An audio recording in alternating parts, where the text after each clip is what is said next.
Hi, I'm Marc Edwards. Welcome to Travelogue and welcome to our Taiwan series.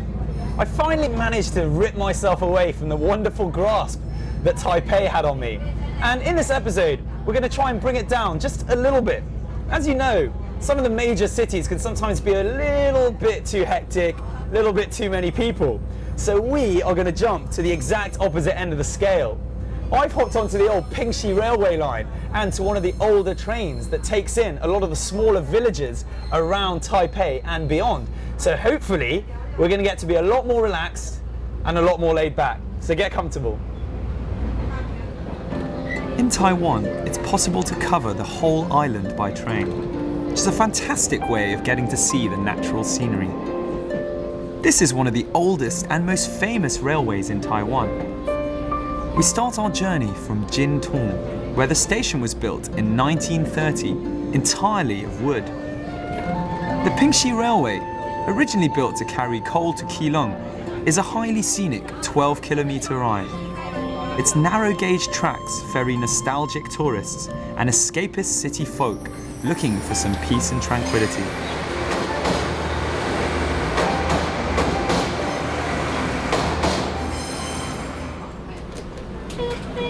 Next stop, the village that lends its name to the railway, Pingxi.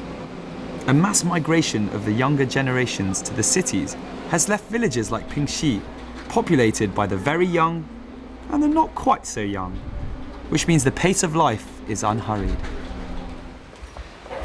So I've hopped off the train at Pingxi and I'm in the center of the little town. One of the things I love about that railway line is you can really get on and off the train at all the different little villages and you feel so far away from the sprawling city of Taipei. I'm right here and I'm experiencing the local culture, their traditional, like what they do just in everyday life.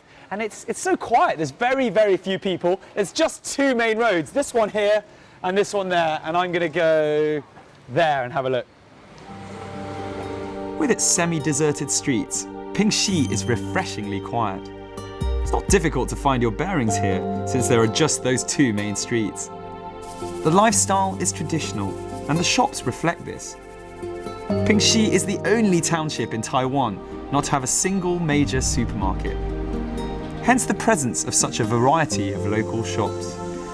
Ancient trinkets, old farming tools, and handmade cloth make you feel like you've travelled back in time half a century.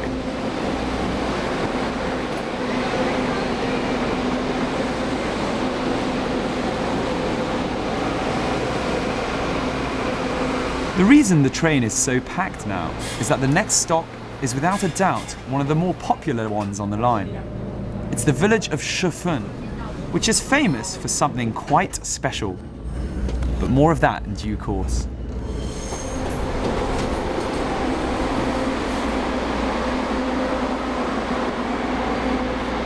Pop your head into the local control centre, manned by the friendly train people, and you'll get quite a surprise. It's as if nothing has changed for decades. I guess the railway and the village are pretty well everything a train enthusiast could dream of. So I've arrived at Shiffin train station, and here is the Shiffin train station sort of gift shop. And I've been told that the thing to do is to grab one of these, which is an old school ticket, and it's also a postcard. And to explain, Shiffin means 10 minutes or very. And here we've got the character Xinfu, which means happiness. So you're basically sending a ticket to someone's happiness. Do you get where I'm going with this? So you send this to one of your friends as an auspicious wish to wish them good luck and happiness. If you decide to spend a day taking in the villages around Taipei, let me give you one piece of advice.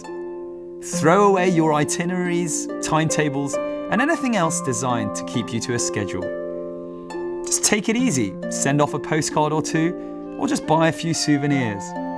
Here, it's all about doing things at your own pace.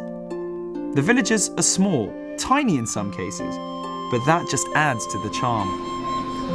Shiffman is slightly more upmarket than some of the other villages, so it might be a good choice to spend the night if you want your village hopping to last more than just a day. And why not? Simply take your time strolling around, enjoying what is in more ways than one, a timeless experience.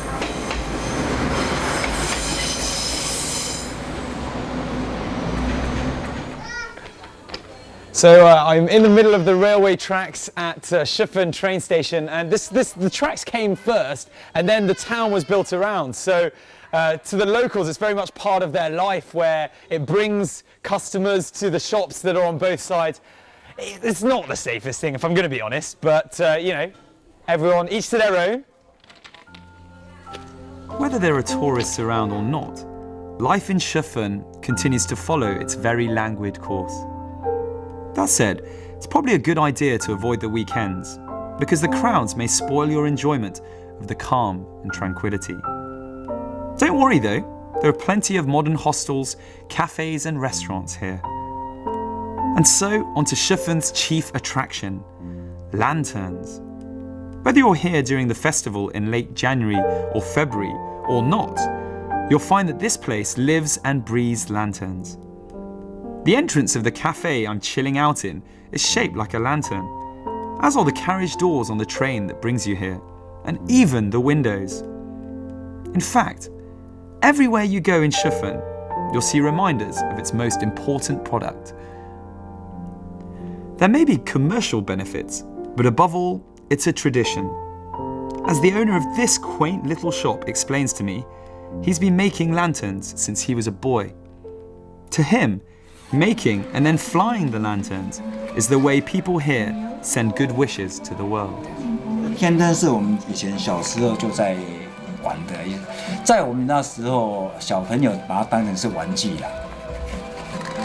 那天灯它所代表的含义，也就是幸福平安。Here in Pingxi, the story goes that a long time ago, the village was always plagued with bandits at this time of year.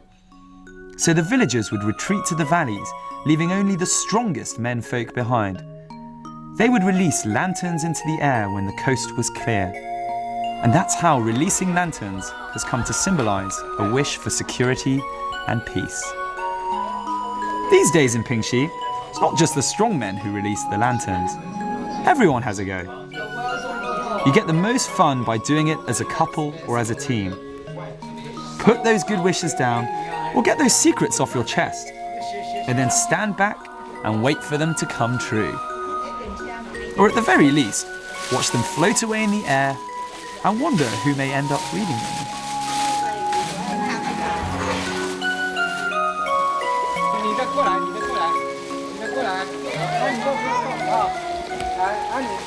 So we're getting all of the lanterns lit right now. Normally speaking, it's on the 15th of January that the lanterns are lit, but we don't let little things get us down. Let's not get bogged down. Let's get all of the lanterns up. I've even got a little shout to the little one. Ready?